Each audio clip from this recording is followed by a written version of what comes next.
प्यारे बच्चों, पिछली कक्षा में हमने दर्पण के बारे में पढ़ा। ये जाना कि कैसे दर्पण से परावर्तन होता है, कैसे इमेज फॉर्म होता है, और फोकस दूरी और वक्रता केंद्र में हमने संबंध भी ज्ञात किया। आज हम दर्पण के लिए एक समीकरण ज्ञात करेंगे, समीकरण डिराइव करेंगे, जिसे मिरर इक्वेशन या दर्पण समीकरण कहते हैं।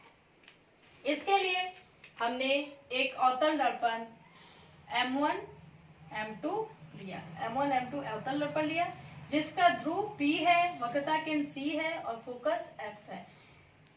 वक्रता केंद्र और फोकस से होकर जाने वाली जो ये रेखा BP है वो मुख्य अक्ष है, और इस पर AB एक वस्तु जो कि इसके परपेंडिकुलर रखा हुआ है।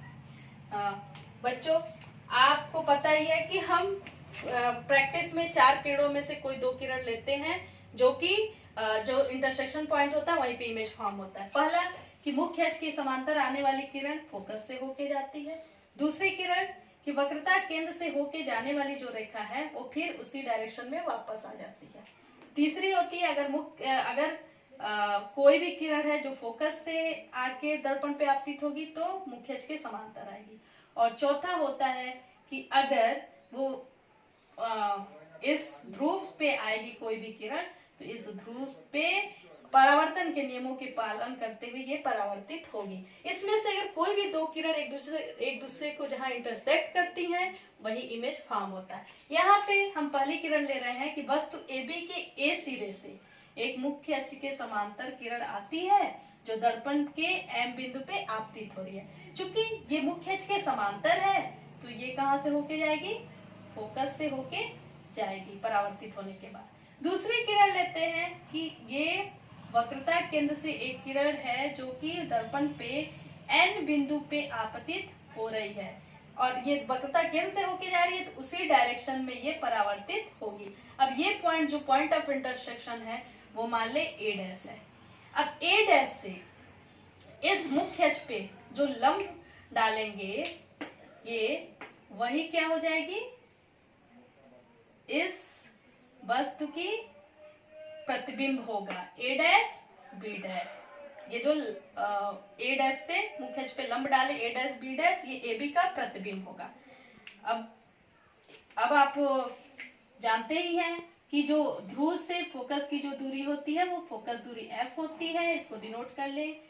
प्रतिबिंब की जो दूरी होगी वो होती है V से हम डिनोट करते हैं, और वक्रता केंद्र की जो C है, C पॉइंट है, ये C से जो दूरी होगी वो होती है वक्रता त्रिज्या R, और जो वस्तु की दूरी होगी वो उसको हम U से डिनोट करते हैं।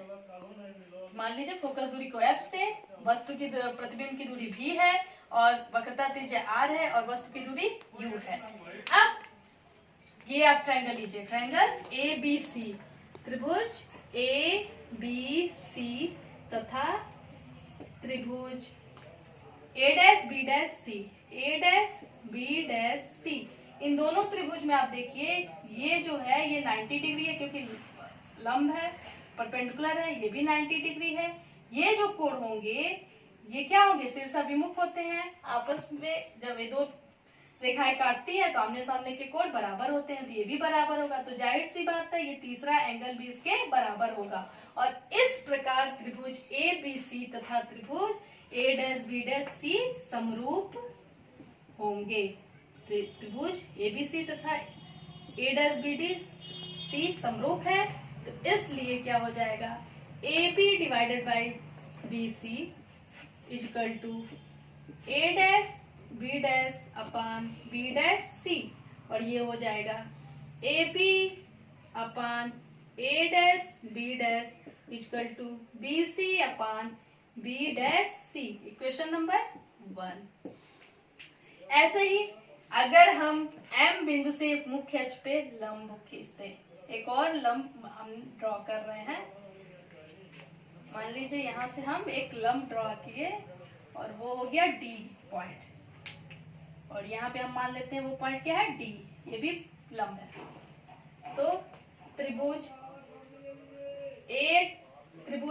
M D F, त्रिभुज M D F तथा त्रिभुज A dash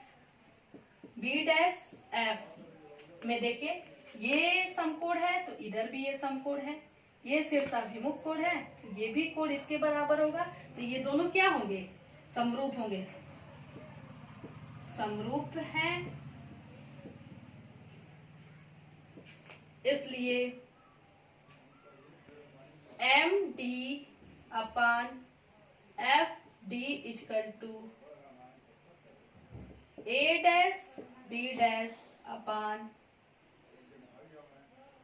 F B dash. अब इसको लिख सकते हैं M T upon A dash B dash is equal to F D upon F B dash. ये चूंकि दोनों ये जो रेज है ये इस मुख्य अक्ष के समांतर है, इसलिए ये डिस्टेंस भी समान होगा। तो since A B is equal to M D, ये क्या हो जाएगा, A B upon M D की जगह हम ए बी रख देंगे, तो A B upon A dash B dash equal to F D upon F B dash. ये इक्वेशन नंबर 2। अब ये इक्वेशन नंबर और इक्वेशन नंबर 2 से देखिए कि जो लेफ्ट हैंड साइड है वो बराबर है, इसलिए क्या हो जाएगा, राइट हैंड साइड बराबर ही होगा। तो ये हो जाएगा समीकरण 1 और 2 से ये हो जाएगा B C upon B dash C equal to F D upon F B dash.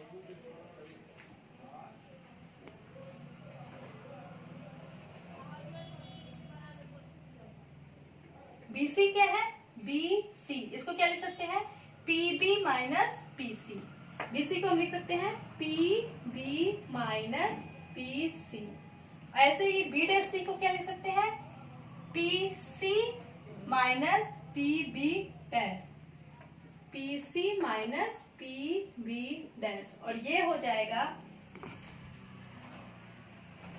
FD अपान, और ये है FB डैश, FB डैश, इसको लिख सकते हैं PB डैश माइनस PF। अब अगर ये D पॉइंट P के अत्यंत निकट है, अगर D P के अत्यंत निकट है, यदि D P के अत्यंत निकट है, तो हम क्या लिख सकते हैं, FT इक्वल टू PF लिख सकते हैं। तो ये इससे फिर इसमें FD की जगह PF लिखने पे हो जाएगा PB minus PC, PC minus PB dash equal to PF, और ये हो जाएगा PB डैश माइनस PC।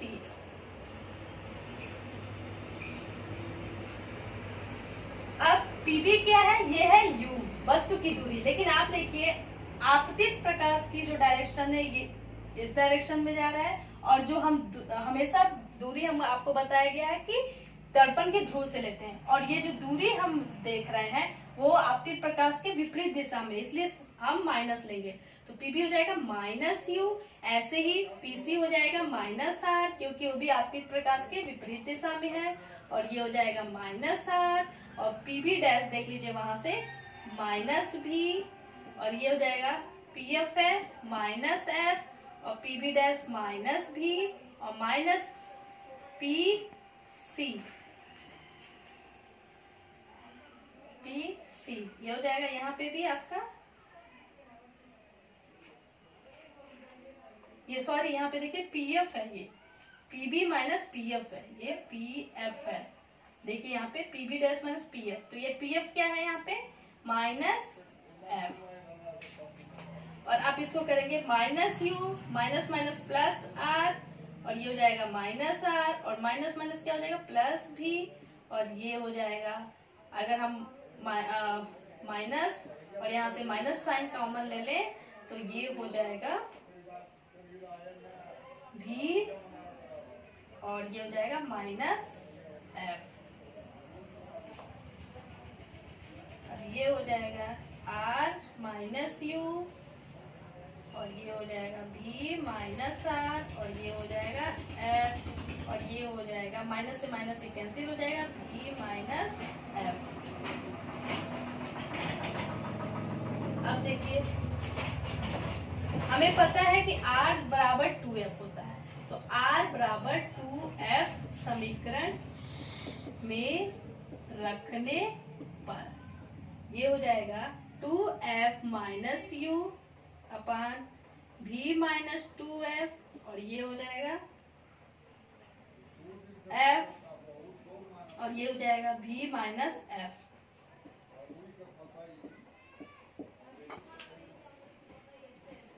इसको मल्टीप्लाई कर दीजिए, 2F minus you multiplied by V minus F, और ये हो जाएगा F multiplied by V minus 2F। Multiply कर दीजिए, हो जाएगा 2FV minus UV minus 2F square, और माइनस माइनस ये प्लस हो जाएगा FU, और ये हो जाएगा FV और माइनस 2F स्क्वायर। ये देखिए इधर भी माइनस 2F स्क्वायर है, इधर भी, ये हो जाएगा कैंसिल, और ये हो जाएगा 2FV, और इसको पक्षांतर कर दे माइनस FV माइनस UV, और ये हो जाएगा प्लस FU, और ये हो जाएगा 0। 2FV में से 1FV गया, FV minus UV plus FU, और ये हो गया 0। अब पूरे समीकरण में UVF से भाग देने पर ये हो जाएगा, यहाँ पे बचेगा 1/U, अगर हम भाग देंगे माइनस 1/F प्लस 1/V, और ये हो जाएगा 0, और ये आएगा आपका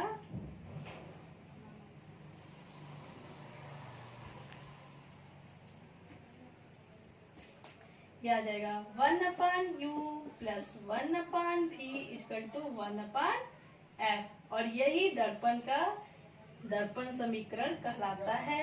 और ये समीकरण उत्तल दर्पण के लिए भी ऐसे ही आएगा। उत्तल दर्पण के